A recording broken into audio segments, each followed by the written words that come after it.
Now, my next guest, Michelle Elman, has had 15 major operations for illnesses, including a brain tumour, a punctured intestine and an obstructed bowel.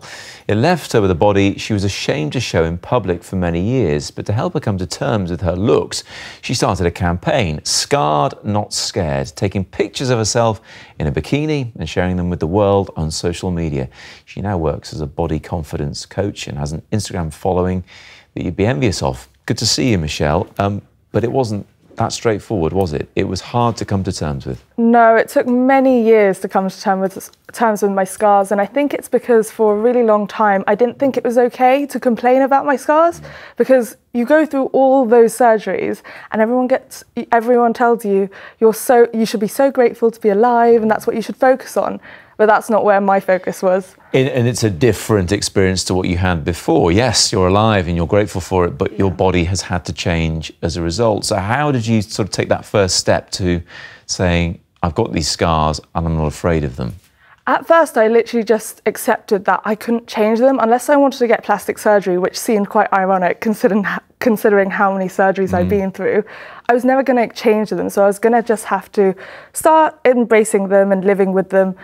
And I didn't actually need to show them to anyone. No. So I just wouldn't show them to anyone. And then it only was when I started getting older and started having romantic relationships that I realised, oh wait, that's not the solution to everything. Yeah, because there are other parts of your body that are covered up right now. Of course, you've got pictures of them. How did other people react? You say when you're dating or on the beach, how did they react to your scars?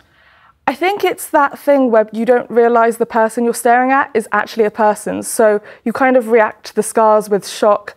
I get looks of disgust. Pity is the main thing when I was younger, because when you see an 11-year-old girl covered in scars on the beach, you do have that initial like, oh my gosh.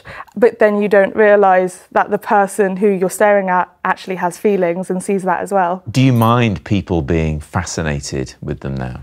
Now I don't, because I'm open to having a conversation about it. I do it in my work, I do it in my career. But when I was younger, that was the last thing I wanted to talk about. And of course, it's fortunate for you that they are in places on your body that you can cover up. What about those people who maybe have scars on their shoulders or their face or their neck? I think that's why it's so important to destigmatise the conversation, because for them, they don't get a choice. That's their identity. That's how they greet the world. They can't just hide it.